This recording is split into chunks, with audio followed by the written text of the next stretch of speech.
Coach Myers a little eager to get a report on him, though?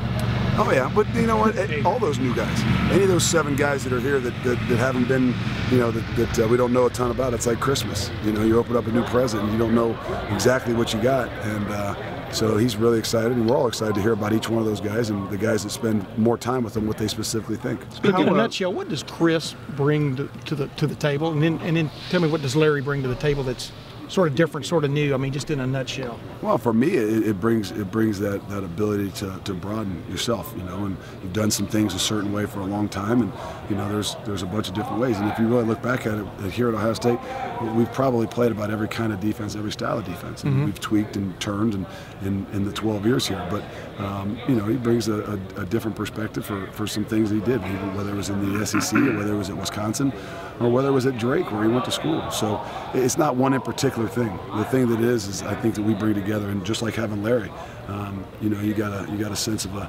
guy that's obviously done it for a long time, and you know, brings some confidence and some calmness to your room. But I think the thing is how the 4 of us mesh together. It's not about 1, it's not about 2, it's not about 3, and you know, I think that's the most exciting thing that I've had probably in the last 4 or 5 weeks.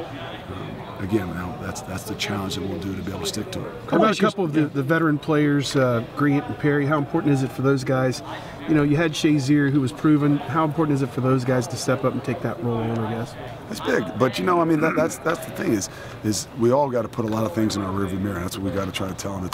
It's a confidence issue, and you know, whether you're an older guy or a younger guy, you know, we got to make sure that these guys all play together. And I think that's the one thing that started to happen. I think at the end, when things are getting tough and we're not playing well, it becomes everybody goes into their little shell, and now you don't, you know, whether you're a coach or you're a player, and now you know, everybody's doing their 1/11th instead of, you know, doing it all together. And so we're going to rely on those older guys to make sure that, hey, they've been through a lot of battles. They've been through some ups and downs.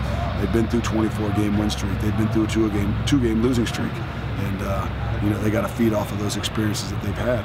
I got to ask you a straight question. At the end of the season last year, were you concerned about your job? I mean, did you just sort of, you know, coming off the way that thing finished and statistically and things like that, I mean, just how did you deal with that, I guess? You know what, like I do everything else, you know, statistics. You know, at the end of the year, you really look back at them to say, you know, do you want to dive into statistics and say, well, where were you in scoring defense? What's the most important? You know, I mean, you can always find something that you got to get better at. You got to find something that you can hang your hat on. You know, but the reality is you go on battling, and if it happens, it happens. If it doesn't happen, it doesn't happen. You know, but what are you going to do? Live your life worried about everything? I mean, how would that be? How much excitement? You know, what would that do for you? So, you know what, you're confident in what you do and you believe in what you do. If that's what the plan is, that's what the plan is. You know, I want what's best for this place. And Coach Meyer knows that, and we talked about that from day one. You know, if something's better for this place, then so be it.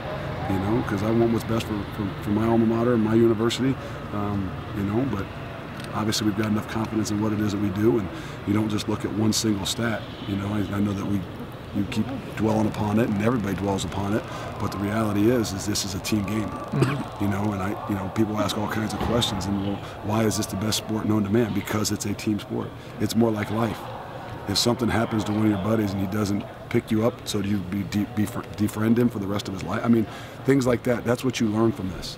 And you know, so the examples we set for our guys is the same examples that, you know, we want to live our life by. So you know, you can't worry, because there was a bombing in the World Trade Centers a few years. You never want to fly again. I mean, what are you going to do? You know, I know it's to compare it to different things, but the reality is hey, you got to have confidence in what you do, believe in what you do, and whatever happens, it happens. But the other thing is, like you said, you're open to change. I mean, you're open to like the new ideas and stuff. No, this isn't exact science.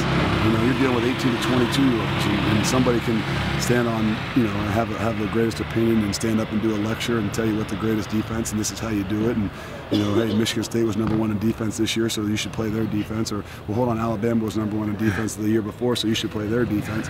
Okay, well, Ohio State was #1 in defense and whatever, so you should play that defense. The reality is, it's what those guys understand, what you believe in, and what you can get through to them, you know, and what their talents have too. So that's the trick of being a coach, is, you know, you got to be able to adapt and adjust. What was it about Darren Lee that put him with the first unit on Tuesday? What did you see in the offseason that put him? Not as many other guys. No, you don't know. I mean, we're playing. We're going to play with with some base people on the field, and we're going to continue to compete. And he did a great job the last 5-6 weeks of the season as a scout guy. And then he's had a good winter. He's a guy that's put on 15, 20 pounds and has a great upside. But again, we kind of bite our tongue and hold our opinions until we put on some real pads and get these guys to run around. But we're going to build their confidence. We're going to build their confidence and let them play.